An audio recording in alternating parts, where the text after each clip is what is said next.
Are you ready to close your 2023 chapter and kickstart a fresh new year? Maybe 2023 was a smash hit for you, maybe it was not really what you expected. But anyways, what is done, and now it's time for you to move on and get ready for 2024. Hi everyone, welcome back to my channel. Today I wanted to share with you my step-by-step guide to reset your life before 2024 and make it the best year ever. I don't know about you, but there is something deeply satisfying to me to reset after a whole year. From resetting your space, reflecting on your year, and creating a new vision for the new year, we are getting the closure that we need to write our best chapter yet. So without further ado, let's do it. Step number 1, reset your physical space. For this first one, you might want to put some music on because we're about to do some deep cleaning. First step, decluttering our space. You're going to open up those drawers, look into your closet, and go through all of your stuff and decide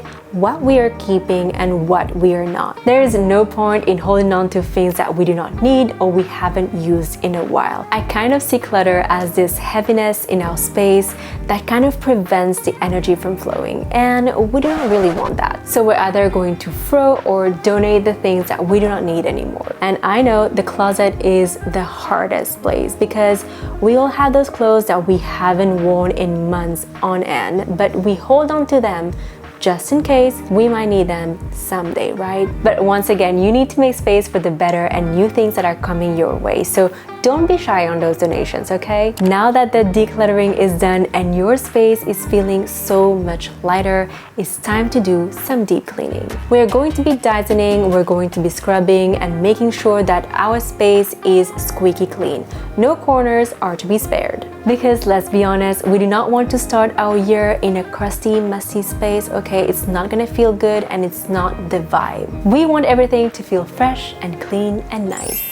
Reset your digital space. As the years go by, I feel like our digital spaces become larger and larger, and I definitely believe that they need some deep cleaning too. I like to start by going through all of the folders on my computer, reorganizing them and making sure that the name is correct, and then keeping only what I need. The worst for me is definitely my downloads folder. It's a real piece of work. Then I move on to my phone where I clean up my photos, remove the apps that I don't use, and reorganize everything nicely. And finally, the social media cleanse. It is arguably the most important part because I believe it's the environment that impacts us the most. What you want to do is go through all the social media platforms that you are on and audit every one that you follow. In 2024, we only want to follow people that have good vibes, that are motivating us or inspiring us. Anyone that does not make you feel right is not worth of your time, energy, and attention, and you're going to unfollow them. Now, if for some reason this might cause some drama, just mute them. They'll never know about it, and your space is still going to stay protected. And usually after taking care of your physical and digital space, I promise you're going to feel like a new person. The next step is tying up all loose ends. Whether it is administrative things, random errands, or work, we are not bringing any unfinished business in 2024. We want to start 2024 with a clean slate, which means that we need to finish any unfinished business before midnight strikes. For instance, if you're currently reading a book, then make sure that you finish it before the end of the year. I personally have some administrative and tax things that I need to take care of before the end of the year, so I'm gonna make sure that I'm doing everything that I can so that I keep that in 2023 and I still have my blank slate for 2024. In the end, by wrapping everything up by the end of the year, you're really doing yourself a favor so that you can start the year feeling fresh and light and ready for all the new things. Reflect on your year.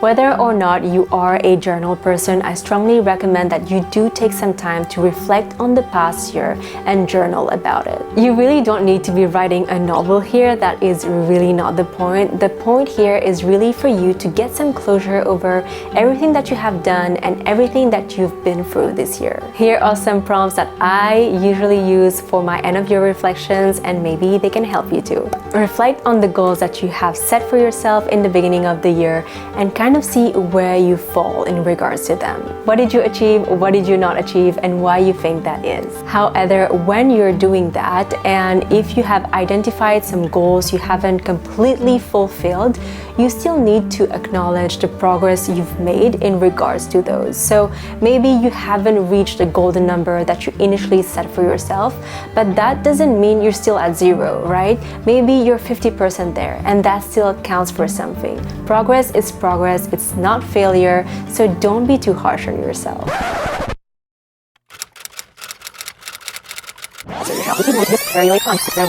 Progress is progress, it's not failure, so don't be too harsh on yourself. The next thing I like to write about is my highlights and my lowlights. So highlights are obviously moments that have brought me a lot of joy, a lot of happiness, and lowlights are moments that were maybe a little bit harder. So just take a moment to kind of like think about what contributed to those highlights and what contributed to those lowlights. And when it comes to those lowlights, try to think about tools that can help you to maybe manage those situations, those moments a little bit easier for the next time. Because in the end, we want to reduce your lowlights and increase your highlights. I'm gonna give you an example. So for me as a person, I used to be a much more anxious and stressed person that I am right now, and this used to be the root cause of a lot of my lowlights. But then I realized that by having a solid morning routine, I would feel so much less stressed and anxious as a person. So this year, I decided to use that as a tool to decrease my lowlights, and it worked so well. Next journal prompt that I like to do is kind of like think of things that I want more of in 2024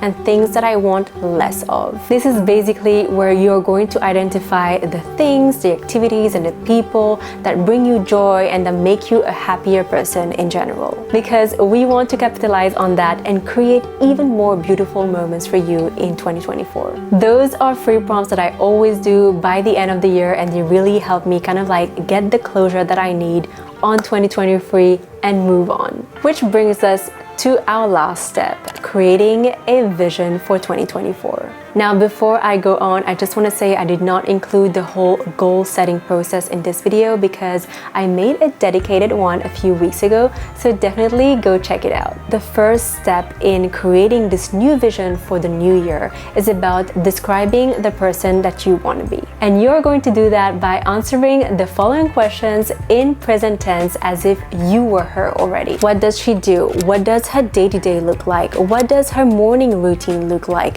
What time does she wake up? Where does she live? What does her social circle feel like? What does she wear? What is her energy like? 3 words that characterize her the best.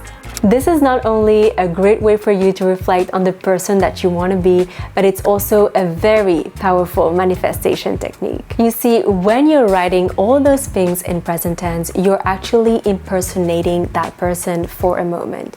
You are thinking like her, you are feeling like her. In other words, you're putting energy in that future version of yourself. And in other words, you're bringing her to life. I know, it's absolutely brilliant. So now that you have your future self in mind, you worked on your journal prompts, and you've set your goals, you can now create your vision board. One common mistake that I see people do when it comes to vision board is that they create this aesthetic but very generic vision board that could be anyone else's. And you really do not want that. You want something that is really personal and that is a real reflection of your dream life. What I suggest is that instead of choosing pictures that are highly aesthetically pleasing, you want to choose pictures that stir something in you. Pictures that are truly resonating with your dreams and vision of your life. This is a fun moment, so put on some music, put your favorite movie in the background, and just enjoy it. And with that, I think we've covered my step-by-step guide to press reset on 2023 and get ready for 2024. I am seriously rooting for you, and I really hope that all of your wishes come true in 2024. Let me know in the comments what is your main goal for 2024 so we can keep each other accountable. Thank you so much for watching. Thank you for your time. I really appreciate it. If you like this video, like and subscribe. It means the world to me, and I'll see you soon for another video.